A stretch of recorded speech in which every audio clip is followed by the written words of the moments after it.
What's up, everybody? It's Shovana back again for another ghetto video, and today I'm going to be talking about all the John Boyega stuff that has erupted recently and him speaking out against basically being used and hired and marketed solely on his race. So basically, to kind of sum it up, we're going to get into it in more detail in just a second, but they built up, like, Disney and everybody involved, Kathleen Kennedy, built up this character in The Force Awakens. They built up Finn, and he had the potential to be this amazing character, right? We've all been saying that stuff for years. And then in The Last Jedi, he was basically treated as the token funny black dude, you know, and just to kind of go back to The Force Awakens for a second, we saw in China how he was marketed and he wasn't on the poster because, you know, China is a pretty racist country. So without further ado, let's get into the article from the New York Post entitled, John Boyega Slams Disney for Sidelining Black Star Wars Character. And before we start, this is because of all you diversity MFs, forced diversity MFs, for basically saying like, oh, we need more diversity, and then you get more diversity, and then you treat him like because all that matters is that he's black, right? You know, it's not like we're gonna give him a good story, you know, it's not like we're gonna, you know, make him be an icon for young black people. We're just gonna have him be the funny, stereotypical black guy and just sideline him.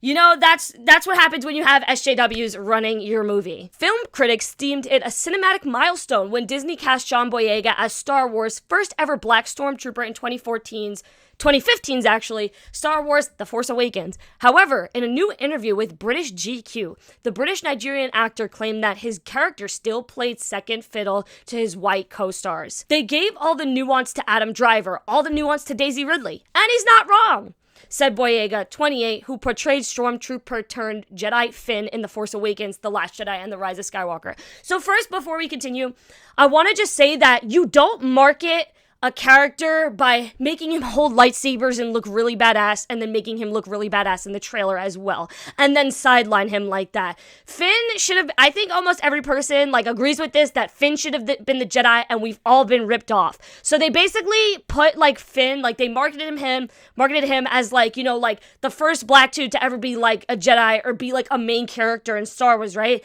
Then he just ended up being, like, Han Solo, and then throughout the movies, he just became more useless. Like, it's ridiculous. So I honestly understand his frustration, and as we all know, he's not new to speaking out against any of this stuff. He's spoken out before. We really know him in general as a person that he always speaks his mind, which is great. And now all this stuff's coming out, and now he's actually saying, you know, I feel like it's a little bit racist, you know, and I don't blame him. He says his on-screen sidelighting came despite the fact that Disney built his character as crucial to the plot. But what would I say to Disney is do not bring out a black character. Market them to be much more important in the franchise than they are, and then have them pushed to the side. It's not good. I'll say it straight up. Indeed, compared to The Force Awakens, Boyega's role in the two sequels, The Last Jedi in 2017 and The Rise of Skywalker in 2019, was noticeably diminished, with many Star Warriors observing that the Jedi became little more than a lackey to Ridley's Rey, Newsweek reports. During the fiery segment, Boyega brought up the vitriol he received from racist Star Wars fans over his landmark role. I'm the only cast member who had their own unique experience of that franchise based on their race, said Boyega, who memorably spoke out at a Black Lives Matter rally in London in June. He added, nobody else had the uproar and death threats sent to their Instagram DMs and social media saying, black this and black that, and you shouldn't be a stormtrooper. He continued, let's just leave it like that. It makes you angry with a process like that. It makes you much more militant. It changes you.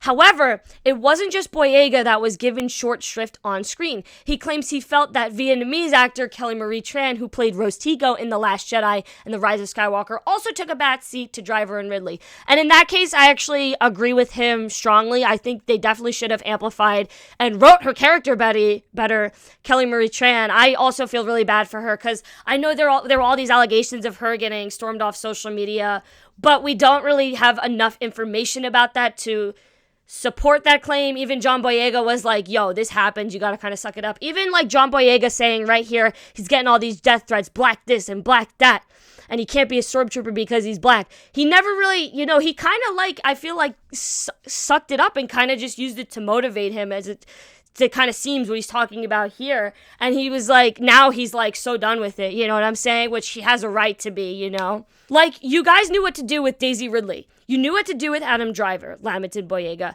adding that when it came to him and Tran, it was like, y'all. Tran, who was the first woman of color to have a lead in a Star Wars film, she didn't even have a lead. She was like a side character that was literally there because Rian Johnson wanted a nerdy character. She was there. She wasn't a lead. Memorably exited social media in 2018 after suffering harassment from online trolls.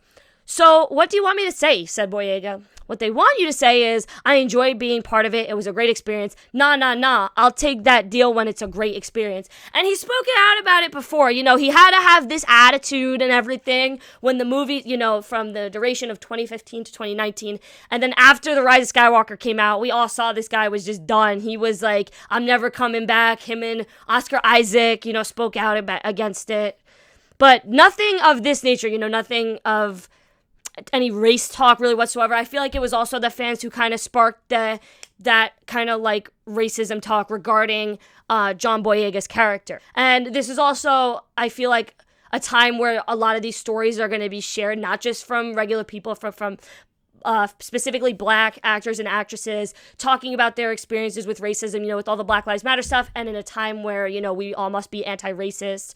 So I feel like that's has to do with some of the reason why he's speaking out about it, and I'm glad he did. You know, it's really important to get this stuff off your chest. You know, racism has a very dementing, like, impact on your mental health. So yeah. All right, and that about wraps it up for this article. I want to hear what you guys think in the comments below.